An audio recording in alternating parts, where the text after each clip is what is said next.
here at the Bakersfield Music Theater. I'm Nick Yang, the Digital Communications Coordinator from Zócalo Public Square and Arizona State University Media Enterprise.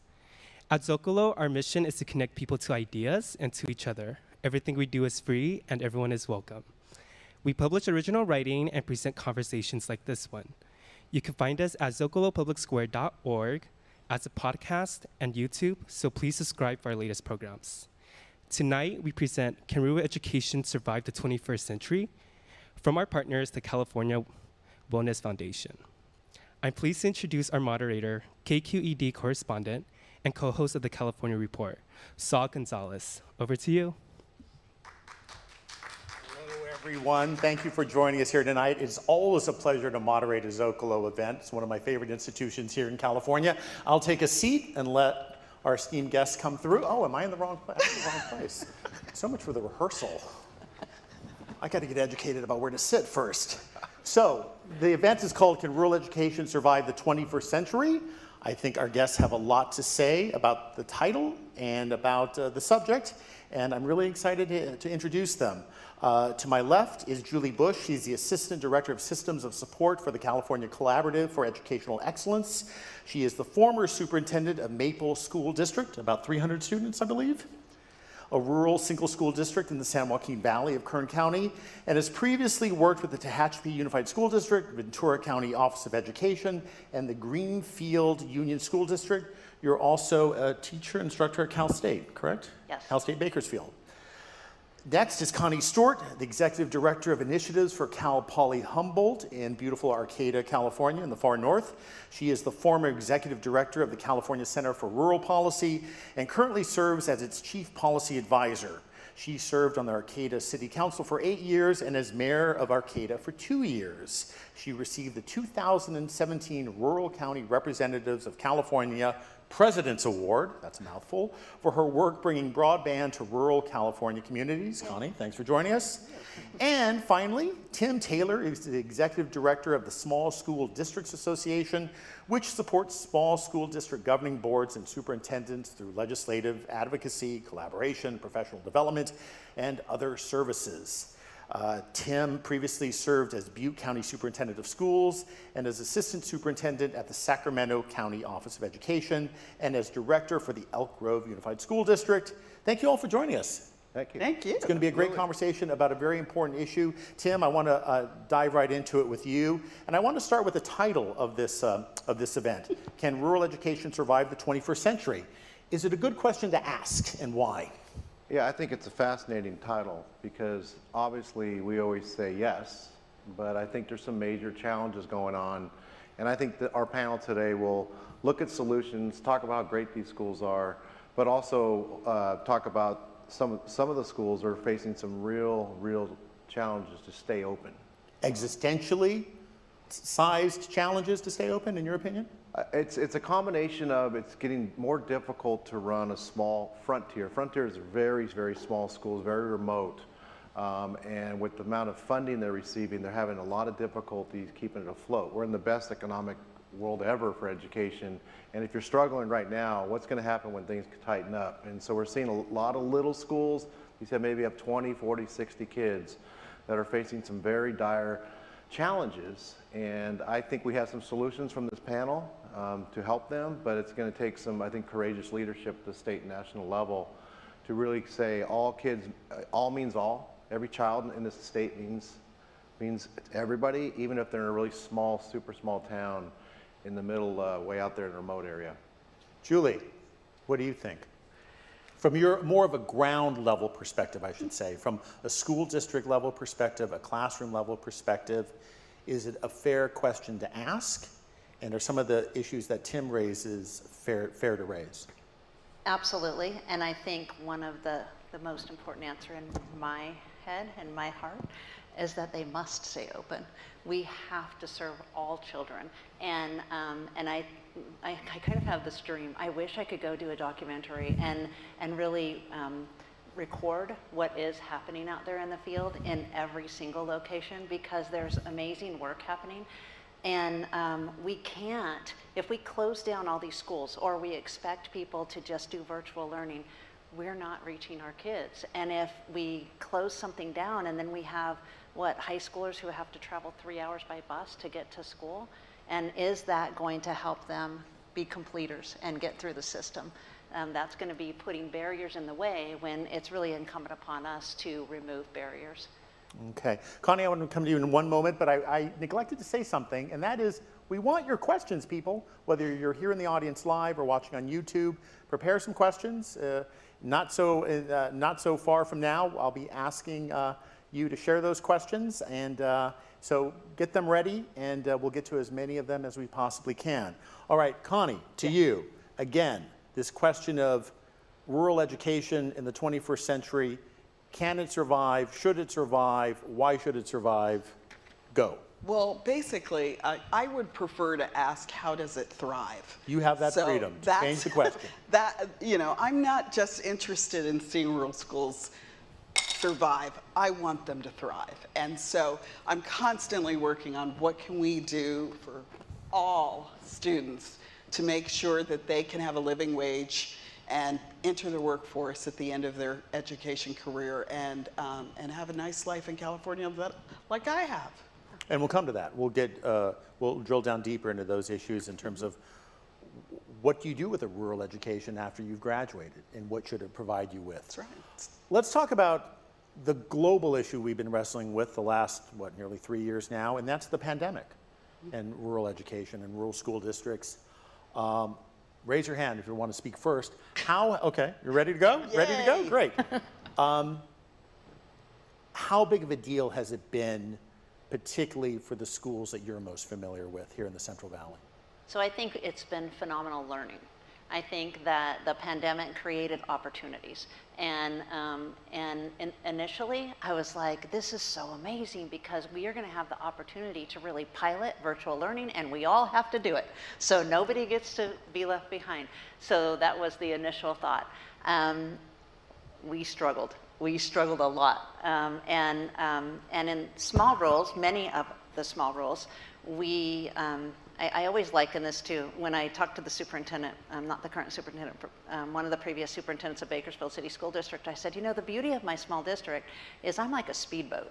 I can change direction and roll with it, and things can happen. But you're like a yacht. And he was like, well, I've never been called a yacht before. But it's very incremental change because there's a whole hierarchy of decision makers and things like that. So the beauty of being small and being rural is the opportunities to really shift gears and be able to serve our kids. The other thing that I'd really like to bring out that was a piece of the pandemic, we did learn that some children are really successful in virtual learning. Many are not. It is just not the best situation for them. And many families really struggle to support them. But in a small rural district like mine, I know all of my families. I know all of my students. I know all of their brothers and sisters. I know all of the, And you know their hardships. Yes, and you know everything that's going on with them because it's very small. So those are the benefits. We reached all of our children. All of our children had a Chromebook within a week, and they were online with us every day. And I know other people who really struggled, other teachers in other places who it was weeks before they actually connected with their kids. And so those are some of the things that came to light from the pandemic. It was very difficult to staff during the pandemic because you're small and you have 12 teachers, and when 6 of them go out with COVID or have been exposed, then you've got to figure it out. But anyway, I'll leave. Connie and Tim, anything to add to that? Yeah, I think when March 13th hit of 2020, it exposed the whole digital divide issue, the equity issue. They shut down, and then our organization worked with the Department of Ed to figure out how many kids did not have a device, let alone internet, let alone a hotspot, and it was hundreds of thousands of kids. And I think the entire country saw that rural kids, my God, they don't even have an iPad to take home. They don't even have internet at home. Some didn't even have a phone in the most rural frontier parts. So it really allowed us to show the equity issue there. Our state superintendent did a wonderful job, Tony Thurman, getting as many devices out as quick as possible. But I think everyone was in shock that these teachers did not have the same access to technology as others. With that said, we did a survey of 103 rural schools. They were up and running in 5.7 days. They were door-dashing curriculum, which you're not supposed to leave your house, as well. Remember, those teachers in care. In a small town, you're not going to shut down for 12 weeks like we saw in most large urban areas. Yeah. They took their time getting back. You can't do that in a small town because it's your family and you live there. So those teachers, even though they had to use DoorDash curriculum and phone calls, were up and running, doing the best they can until those devices got out there, which took months because of all the back orders. Do you think more effectively than large urban districts and school districts in the suburbs? Well, I think everyone struggled. I don't know if it was more effective, but it did allow the professional, I think the teachers that did not have technology, we were able to get them some really good support so it increased their world. And we personally delivered some computers out to Meadows out there in Imperial County, and the superintendent and the staff got these notebooks or pads, and they were all crying because those kids didn't have any to take home. And those are the type of things we saw that really did, I think, help. No one did, I think some people did really well as they could, but I think it was a very difficult year, 20 and 21. Julie, you want to say something very quickly, then I want So to... I know Connie has a lot to say about this, but we are in Kern County, and I really want to give a shout out, honestly, because Bakersfield City School District, on a dime, was absolutely ready, and we had local businesses who, Bakersfield City School District made packets for all grade levels, and we had local businesses like the Kern Resource Center and who volunteered to actually use their paper and their employees. And then the support we got from our County Office of Ed during the entire pandemic, I would be really remiss if I didn't give them credit for the absolute support that we did get. And I think that that was a huge plus for us. Well, applause to them. Absolutely. Connie, thank you, thank you. And those listening virtually, watching virtually. Connie, I know that computer literacy is very important to you, graduating students that are fully ready for 21st century jobs and 21st century lives. Do you think, in a strange way, that the pandemic helped with that? I think it brought a lot of attention In Humboldt. and everywhere. And you know, you can see it. The state has $6 billion that they're going to put into broadband infrastructure and make sure that there's open access so that every community can have the kind of broadband that they need. So that's amazing. But I have to give my shout out as well, because the school district did a great job of getting Chromebooks out to the places that they knew. However, I had this feeling that Native American communities were being left behind because they were not filling out the survey saying what their needs were. And so Frontier, I have to give my shout out to Frontier Communication and the California Emerging Technology Fund. They came back to me and said, why don't you call some of those communities? And me and a girlfriend made 8 phone calls, and we've had 1,450 Native American students that didn't, in Northern California, that didn't have Chromebooks. Frontier started a program all throughout the state to make sure that they were helping Indigenous students get Chromebooks and sent them out. And so they... But to be clear, that was the generosity of one company that could have done that or not done that, right? Well, I do think that the nice thing about COVID was that it was all hands on deck. Yes. It was all hands on deck, and it brought to light some of the issues around technology. And so I'm very hopeful that in the near future, that may be a decade, near future, but that we will actually solve the digital divide and that folks will have it. Now, we spent $40,000 at Cal Poly on hotspots.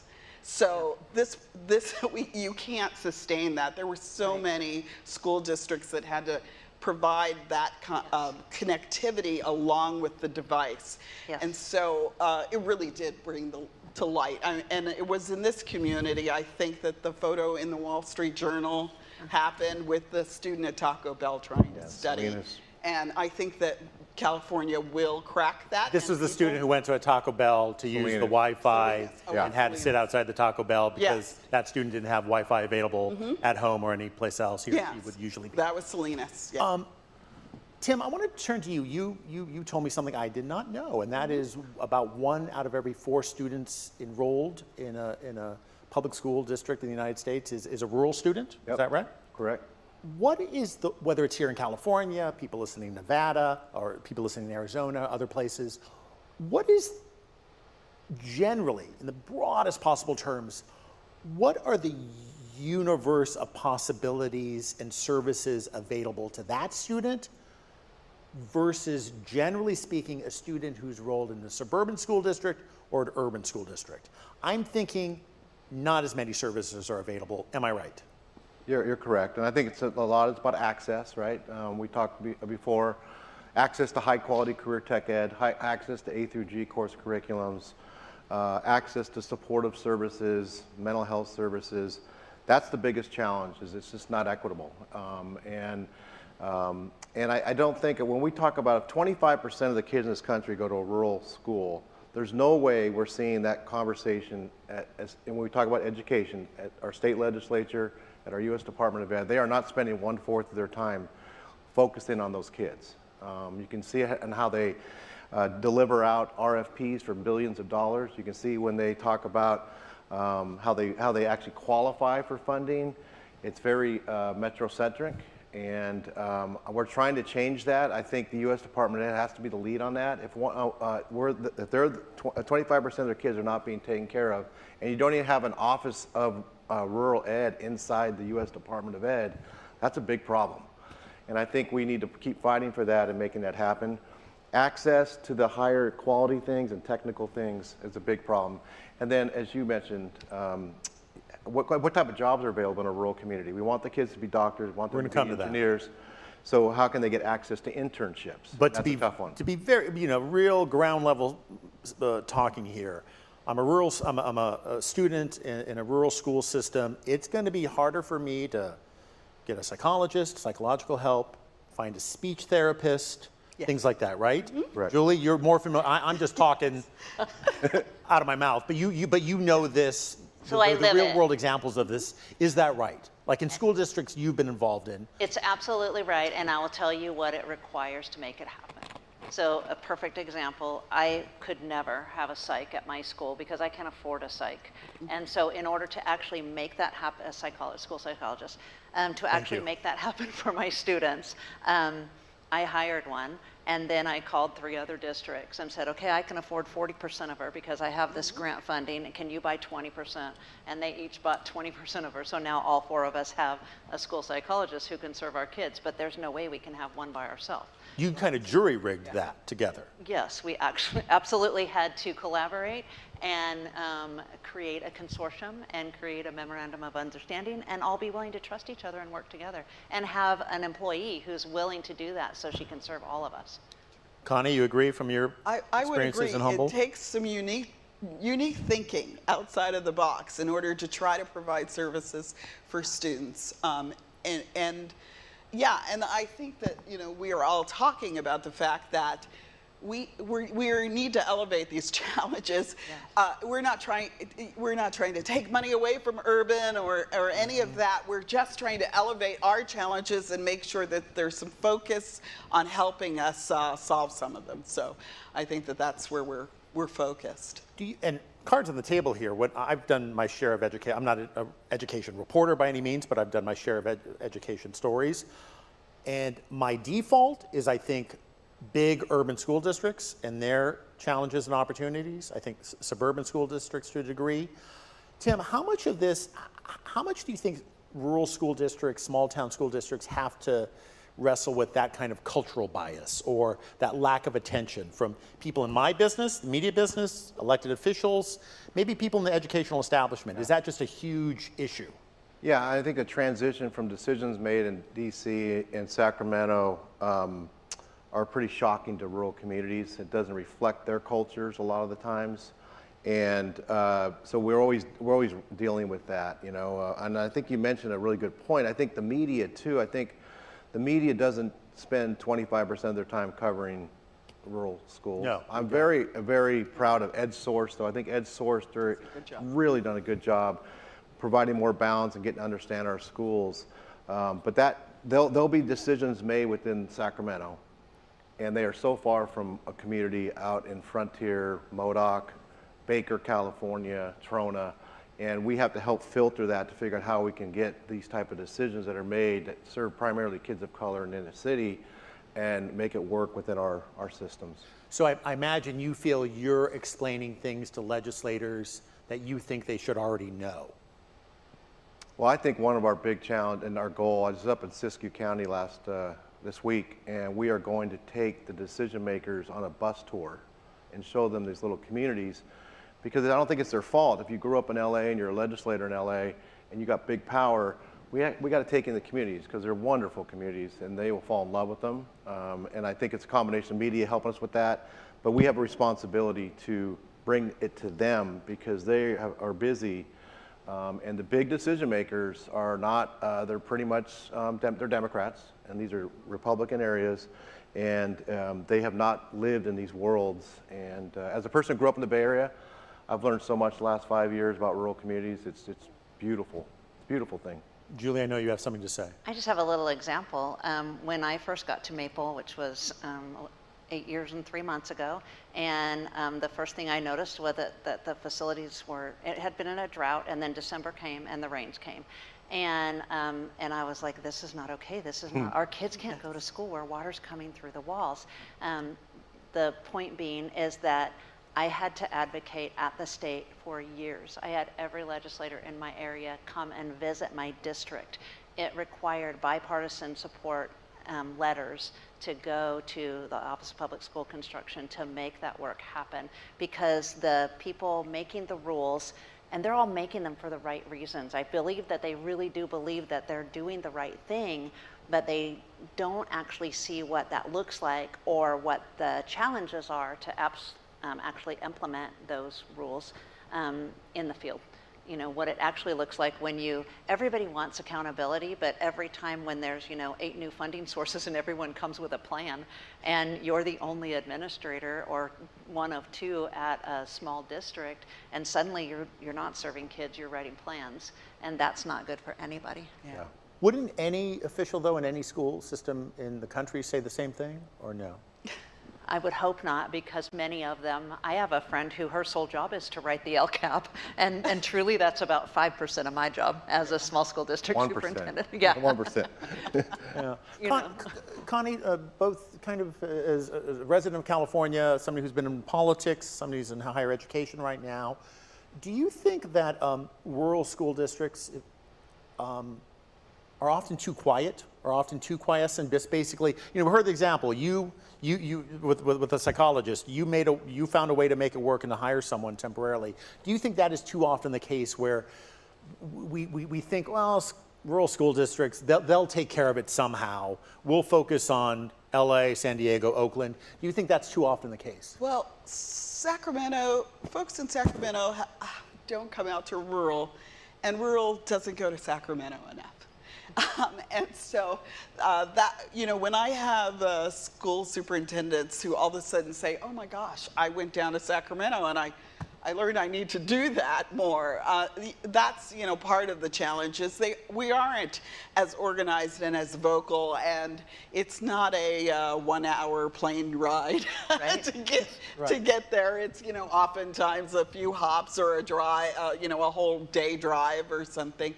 So yeah, I do think there's a lot of us who are trying to figure out how to make do with what we have. Getting back to what Tim had to say about A to G, A to G is so important because it's how you get into college or university. It's the Simply, please. Simply put, Tim, help It's me the out. courses that help you get into university. Got it. Right. They're the high-end, high rigor ones. Yeah. AP, things Yeah. like that, IB.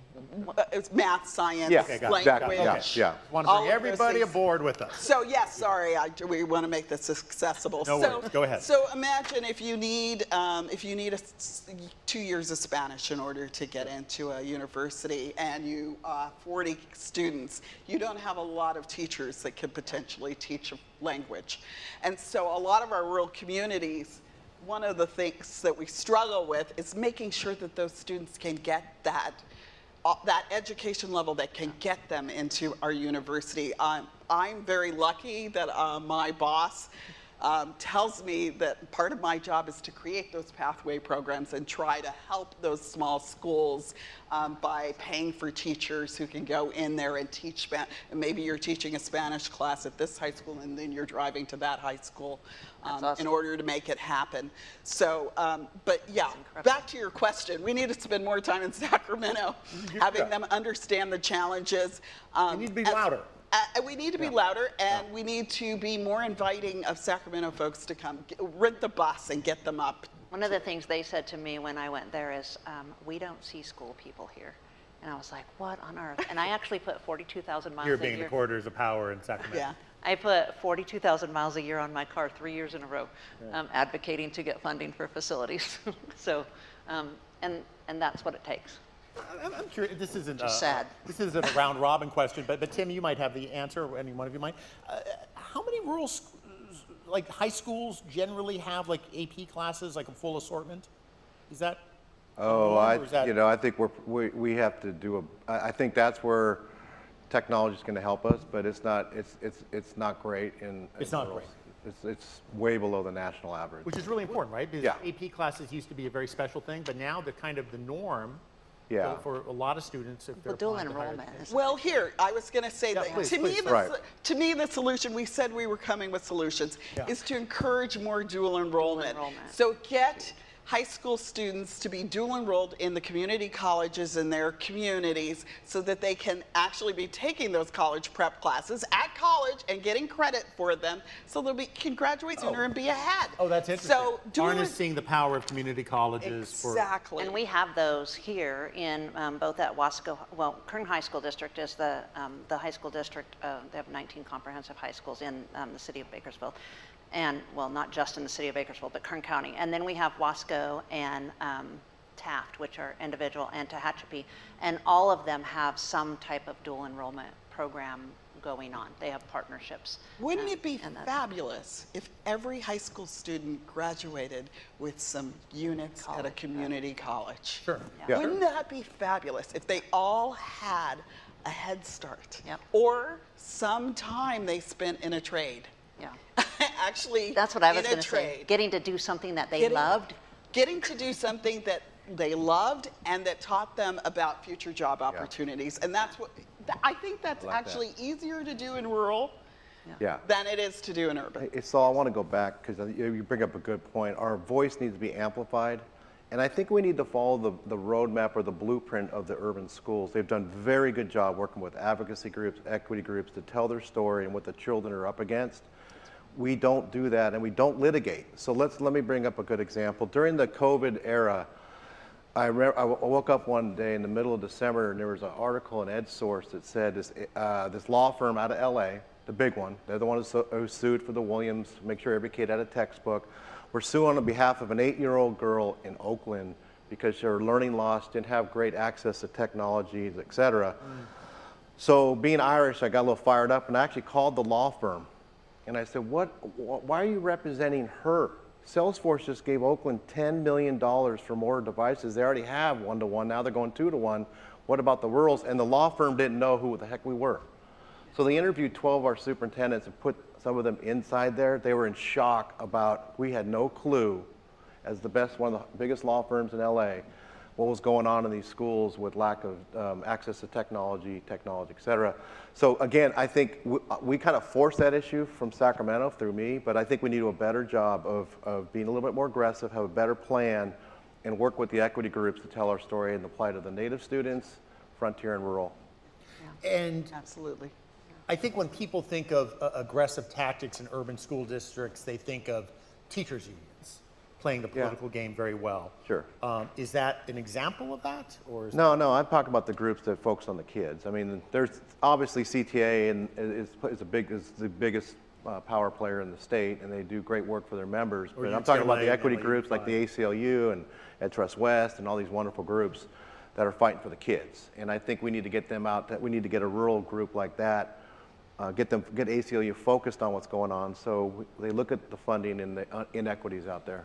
Is there a provocative question? I'm sure even people who just follow educational issues passingly have perhaps heard of the proposal to shut down schools in Oakland, shut down schools in Inglewood because of changing population trends, right? We just have fewer kids of school age that are coming into the system. Yeah. Very painful for communities when this is talked about. We still have, you know, schools are such linchpins of neighborhood identity, community identity. But if that's being considered in an urban context, should it be considered in a rural one? Are there rural school districts and schools that exist that shouldn't really? Anyone have anything to say about that? Well, what I will say is that in our community, we've had a lot of school closures and a lot of school consolidation. Sorry for and not knowing that. one of the big issues is what happens to those schools after they close. Right. And we've had some success turning them into community centers, turning them into family resource centers, turning them into bilingual education centers. And so that's one of the things. So they still add to the value and in that community. We have in our community Native American who are buying some of those schools and then turning them into centers to help Indigenous folks. So there are consolidations happening. We're not Which here are to necessary advocate in your mind? because of the population change. Not every school is going to stay open, but what we're trying to do is avoid having a student on the bus for 3 hours a day. Yeah. Right. So that's where we have a situation where you can't learn. We have to try to keep that school open. So we have to be smart about how we consolidate schools and what we do with those schools so they're still a benefit to the community when they're gone. Any other thoughts on that? I mean, is that necessary, maybe in some cases, to? I struggle with that because I feel like I don't struggle with being repurposed for phenomenal opportunities. I love that. Mm-hmm. I struggle with people being willing to give up because the school is struggling or because they haven't been entirely successful, because those kids are dependent on you, those families are dependent on you, that community might be dependent on you. For example, I did work in Tehachapi for a short time. The school district there is one of the largest employers in Tehachapi, and it is rural, but it does, even though it's a larger district, definitely much larger than the district I had, it's more like 4,000 or 5,000. But if you had a really high needs special ed student, for example, and you couldn't serve them, you had to put them on the bus at 5 a.m. to get them down to Bakersfield, and then they'd get back to Tehachapi at 5 p.m. So you've got a really high needs special ed student who has essentially gone from home 12 hours. So is that the best? No. So, no, absolutely not. Tim, I'm going to come to you in a moment. Just a reminder, we're taking questions. If you have any other questions, we'll be coming to them, we hope, in the next few minutes or so. So, Tim, any 2 cents from you about consolidating rural schools, closing some schools down? Maybe is there anything to be said to moving to a virtual environment instead of going to a physical place? Your thoughts, sir? Well, there was a local school here closed here in Kern County, and there's some talk about it, possibly another one. It happens. It usually comes down to 2 things: fiscal solvency and are there enough kids to run the school. The state law says less than 6, you got to close it. Having closed a school in a rural community up in Butte, you're closing the town. That's right. So, I think when we close schools in big areas, and I've done that in Sacramento, we've had consolidations or mostly unifications of districts and stuff. It's painful. You're taking away part of the soul of the community. Sure. Right, and those children that we've had to close, those up in Feather Falls and Butte County, the 8 to 12 kids had to now take about an hour plus bus ride, maybe an hour and 10 minutes, and that added to the stress there. But you really have to deal with the emotions around that. They come out of the woodworks. People lived in this town. The grandparents went there, and it's really tough. But at some point, you have to look at what's best for the kids. Is it good to have a school with 9 kids where you have K-8 school and the teacher's trying to do 12 subjects? But it's a very painful thing. I feel bad for the people in Oakland and England. I know what they're going through. But in a rural, you're really pulling the whole town apart. Yeah. It is a And town. don't get us started on busing, because that's that's a whole nother show. It's a whole other. On busing in a rural context? Yes, busing and the politics around busing. Believe me. That's a whole nother Zócalo, series. remember, a whole other show. Yeah, Suggestions yeah. from Connie. Busing. Connie, though, I do want to come to you, and that is, tell me if I'm wrong about this. I think we have a cultural bias at times against rural education, where we think, you know, we've seen the movies and the TV shows where it's all about get the education you can here, kid, and get out of this place and leave and go. You're going to find opportunities in the big city, other places. Number one, do you think that is a problem? And number two, if that's a bias culturally. Yes. And number two, I think you think it's a problem, but you tell me. And then number two, is it, how big of is it a challenge increasingly to make sure that the opportunities, the workforce opportunities, the employment opportunities are there in place in the communities where these students are graduating, so they stay there Yeah. and they make really great lives for themselves there and not necessarily in Denver or LA or Chicago or San Diego? I think that there is, it's interesting, climate change is going to change this thinking. But I think that there were decades where it was like, it's inevitable people are going to move to urban environments and only a few people are going to live in rural environments. And I think that the world's turning on that. However, I was born in East Orange, New Jersey, and moved to San Jose, California, and I chose to live in rural communities, and I chose to thrive there. And I believe that we need workforce. And you know, I work at Poly Humboldt. The legislature and the governor put a historic investment into creating a polytech in Northern California. And they did that because they wanted to see a rural community in Northern California be able to help create the blue-green economy and the workforce that's needed for that region. So we're talking about wind farms? We are talking about alternative energy. We are talking about a new way of looking at housing. We're talking about climate change. We're talking about broadband. We're talking about all sorts of technology jobs. And so a historic investment in our university to anchor and educate people so that they could stay and be part of the workforce in Northern California. And so I think there are two ways we could look at the world, right? As a university, we could go to where their students are and say, come live for 4 years and then go home. Or we can say, there's a career and a life for you here. And I think that universities are starting to look, and California needs to educate the workforce. You know, in my lifetime, in my 20 years, California's population has grown by, what, 10, 20 million since I was 18? That's going to change. We're not going to be able to just import the workforce that we need. We need to look at our existing children and tell them they have a career and a living wage here.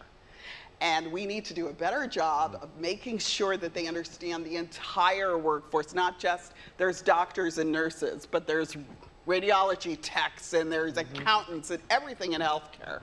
And so I think that that's one, you know, that California 70 years ago created the master plan. And I think that we need to relook at that master plan to make sure that the education master plan is educating our students to provide the jobs we need in order to be California and thrive in Good California. idea. Agreement, disagreement with any part of that from either of the guys? 70 years ago, a long time. You know, I think we made some adjustments, but I think a master plan of today would be well worth having. Yeah. Can I, you know, we have the title of this particular this particular event, Can Rural Education Survive the 21st Century? I think you've all made the case that yes, it will survive. Yeah. And all the reasons why. Can we just talk about the joys of rural education and small town education? I mean, what are the things that just rock about it that you don't necessarily find in other environments, suburban and urban? We So I know can tell you about our my kids. We know every student. By first name, unfortunately for the students. No, Julie, do you have anything to say about that? Definitely, that's part of it. We know all of them. We know their brothers and sisters. We know when their mom's going to have a new baby. We know when, their brother got his driver's license. We know when their sister got their ears pierced. We know everything. And we've seen generations of families go through our schools. And here in Kern County, in the school that I worked at, it's in the middle of almond orchards, surrounded by almond orchards in rural community between Shafter and Wasco. Many of the people there have lived there for generations. But I'll tell you the things that are really exciting that you might think a small rural district, especially as small as ours, wouldn't provide. We have Project Lead the Way, which is Project Lead the Way and robotics all the way from 8th grade down to transitional kindergarten. That's a robotics program? Yes. And we work in collaboration with the high school district to help our students be prepared to go into the high school district. We most recently have created electives, so our students have the ability to do agriculture, they have art history, they have film history, they have music appreciation, and they have conditioning. And so we've recently added that to our small, and just made it happen by finding out what our teachers wanted to teach and giving them the freedom to do that once they taught all the things that they were required to do. We do have, which is just amazing, they play in a sports league, and because of the amazing relationship we've built with our partnering districts, we've brought 4 other schools into our sports league this year because they wanted to play with us. And there's just a lot of really good work going on. We've also been working with neighboring school districts to create a consortium for a community school. So we received a full service community school grant and created a consortium and created a children's cabinet and worked with local legislators. I mean, really, really good work that's going on that is happening by working together, trusting each other, and being focused on what's best for kids, not what's best for Tim or Connie or Julie, but really what's best for kids. Anyone else about Yeah, I think. the advantages of small town education? Well, yeah, first of all, I think the school is the town, right? So you're part of this incredible culture where everyone is looking at the kids in a small rural town. The kids play in dirt, they play on trees, there's sometimes a bear on campus, it's fresh air, they could be out in the desert, and I love Baker. The Baker had, I kid you not, they just finally got a plastic playground. They had steel metal out in Baker, which the average temperature is 100. That's all. Yeah. The kids loved it. A little burn, no big deal. But you have smaller class size, and again, the board members know the kids' names, right? Every kid name. From the board members on down, everybody's there, so it's a really loving, supportive, safe environment. And I'd like to give you just one example. Trona had an earthquake a couple years ago, and the high school crumbled, and so they had to move to the elementary school. I was there, by the way. I was there after the earthquake. wow. Yeah, and the kids just moved up to an elementary school. They had no water for the football team. They had to bust some water in. I went to the opening game, the Friday night football game, because there's nothing like a Friday night football game in a small town. And so the whole town's there. The rival high school brought their marching band because Trona didn't have enough kids for one. And then the coach goes, you can't believe what we do. Well, their name's the Sandman. So the little guy with the little, stuff around, the potato sack around him. And the coach goes, you won't believe what happened. Well, as the sun's going down, I'm on this beautiful environment. Here comes the Sandman and the football team. And they played Enter the Sandman by Metallica. And I was crying. And the kids took the American flag around. And I thought, wow, these guys they still don't have their high school. They were still at the school. That to me really represents what it's like to be in a rural town. And everyone goes to those games. It's a big deal. Have great barbecues. So yeah, that's what I think. The kids really get immersed with the community, and it's a beautiful thing. That school is community, community is school. Absolutely. They're so intertwined. Yeah. Imagine you see that in Humboldt. Yeah, and I think that you can't hide either. If we need to get in touch with anyone at the school, you go to the grocery store. You can figure that out. True. So I think. Well, all of us have wonderful stories of how we can quickly make change. And I think that's the beauty of being able to work at a rural school. Really Connie, you're from a part of California where, like in so many places, property prices have increased in recent years. It used to be, people used to go there because it was more affordable. Yes. That's certainly not the case anymore. That's not the particularly with case in pandemic. rural. in I'm California. wondering what challenges, and that's played out in other places in California, other places Even in here. rural county, because people have left the cities during the pandemic. They're knowledge workers working over the internet in rural places. How has that affected the lives of teachers and the pocketbooks of teachers? It's very, very, very difficult on a teacher's salary or anyone who works in a school district salary to buy a house in California now. About 25% of the houses in my region were bought with cash during the pandemic. So folks were coming from the Bay Area and just nabbing houses, and there weren't very many on the market. We are at a historic low in our housing market. And as you know, Californians are not really pro-growth. Most people want to stop change the day they move into a small town. Yeah. And so that's been one of the struggles is, and we're doing a lot to try to invest in creating workforce housing so that we can try to keep instructors and try to keep teachers and building. Now, affordable housing is you make $80,000. Well, yeah.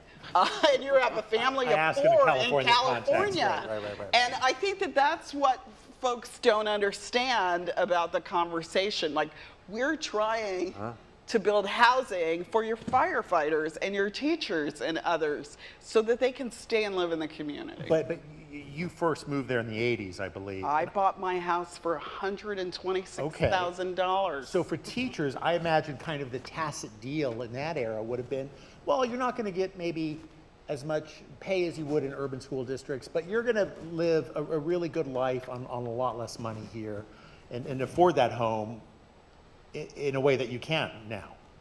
I'm stating the obvious. Like I said, I bought a house for $126,000.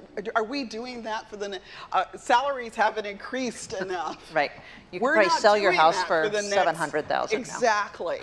And so the American dream is slipping from people in education, and I think that we have to address that as Californians. Ground level too, anything that rural educators, resources and money, of course, anything else they need along with that, or? Well, I think that there's, that's a really broad question. And I think that it's really interesting because one of the things that we always think, give them more money, they will come, or increase the pay.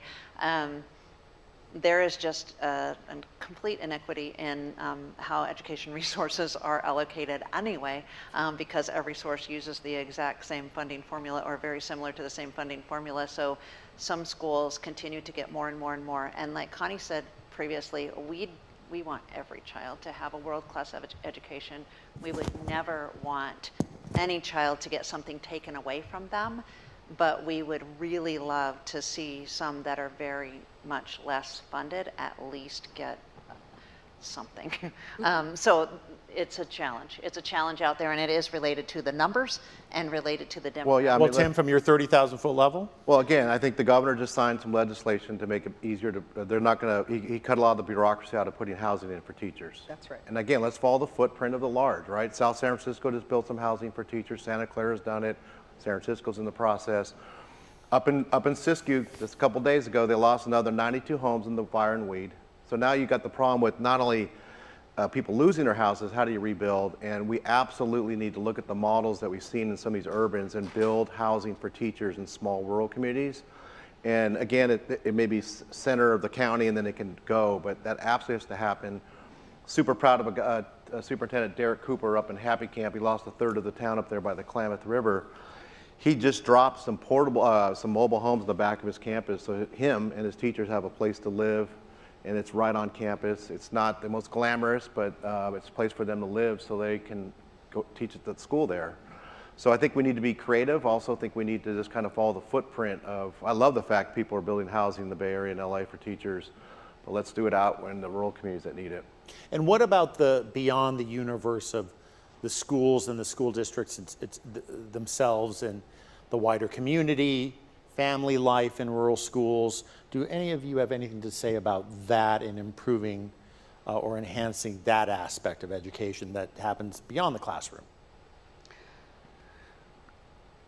Where do we start? Not a trick question. Oh, I know. I think for so many of us, I mean, we really had a struggle we have a kind of a collaborative West Side Small School Districts collaborative around here, and we work really closely with other districts. And we really struggled this year because everybody wanted to, not everybody, but many people wanted to change the sports season to be after school because it was taking some instructional time, but the sports day in the middle of the day where all of the families are coming and everybody's coming together, and they've done this for generations. You know, that's all part of what they do. That's all part of what their memories are and everything. We have a barbecue out at Maple. I have 300 students. We serve between 3,200 and 3,500 meals at a barbecue put on by the parent club every year. That's Sounds crazy. good. Yeah. I promised to get to questions. I believe we have questions lined up and people who are ready to relay them to our guests. Please. Yes. So thank you to our panelists for such an insightful conversation, and we're going to continue this conversation with Q&As. And so, if any of our in-person audience has questions, please line up over here on this stage. In the meantime, I will ask some questions from our audience. And so, our first question is. So this person represents an arts organization under construction in Los Angeles, Lucas Museum of Narrative Art. How can urban arts or nonprofits best work with and serve rural school communities? Well, our arts was one of my top 3 initiatives. I think we have to work with the urban to come out to the rural. We've seen this model before. At Butte County, way up north, we partner with Orange County to help with what's called the multi-tiered system of support. We use their resources to come out. I have a great story to answer that one for that guest. Lassen High School has a new drumming band, all-white drumming band. It's been a lifesaver for the kids that are in that. They love it. And the superintendent called me and said, Tim, you mentioned a charter school that has a drumming program. It's Margaret Fortune's charter. So the African-American kids are going to go up to Lassen and partner with the drumming team. That's the type of thing. We need to bring some more urban art and dance and theater in. When the campfire hit us, the beautiful people of the Bay Area in LA had some of our students that were in drama and art go to theater down in the Bay and down in LA, and the choir sang it. I just think it's our responsibility as artists to bring it together and let the kids in the urban areas, come on out, show us what you got going on. Our kids will eat it rural up. school districts are ready for that conversation. They would love with it. Urban assistance. When we've done things like partner with the local high school to put on a play. Yeah. So we partnered with them. Their theater group actually did all of the set design and all of the coaching of our students, and our students went there and put on a play right before we got shut down. Oh. And then we also have music teacher. We've always had a music teacher. And then, like I said, we have art appreciation. I mean, we work hard to have all of those things. It might not be to the same degree, but we really work to All provide right. all. Urban art institutions, the need is there, and they're ready to talk. And honestly, I think we have stuff to offer too. So I both would ways. say that both ways. Yes. I know in our, we have a rich art history and culture up in our rural communities too, and I think we'd love to share it with urban. So I would say it's more of an exchange. Yes. Of course, yes. But to the person who said that question, email me. I'd love to have LA come up to, I bet you there's a lot of Humboldt. Let's bring You're on LA up to notice. Humboldt. Next question. I want to make sure we get to. I'm late coming to them, so my apologies. Thank you very much. I'm Michaela.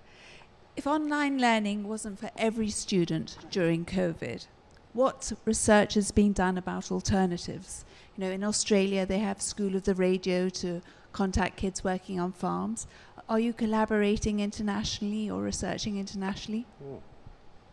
Really? I would say Great question. this is a great question, and we in our region we were lucky enough to have some folks from New Zealand who came out and talked to the California Endowment, helped bring them out to talk about some of the unique stuff that they were doing in New Zealand. So in Delaware County, they took advantage of that, and a little bit in Humboldt County as well. But I do think, there's a lot we can learn from other cultures and in other states. COVID was a hard time to do that, but as we open up again and our virtual lives end, or begin again, it's a good point. Yeah, that's a great point. Okay. Next question. Do we have one ready to go? I should say, as a university, we are looking very carefully at that. We in broadband technology, we have At Cal Poly Humboldt. At Cal Poly Humboldt, we are working with some corporations on building some subsea cables that are going to Singapore. And so we are actually talking to Charles Darwin. Charles Darwin and Alexander Humboldt knew each other. And so thinking, we can do some sister universities overseas and stuff. So we are starting to look out and see, hey, especially in Indonesia and other areas, California needs to spend more time in the Pacific Rim. Yeah, but I think, just one quick, on the online, it hit us really quick. We didn't have time to prepare. No child should graduate from California without taking an online course. Any job you go into or any college is going to require you to do something online, and we can't send kids off who have never done that experience because it's a setup for failure. Yeah. Next question, and I think we're going to wrap it up very soon. But I'm going to make sure we get to this next one. Yeah. So this final question is from our online audience, and so the question is: when the pandemic erupted in March 2020, how were children impacted in terms of gaining access to food and nutrition?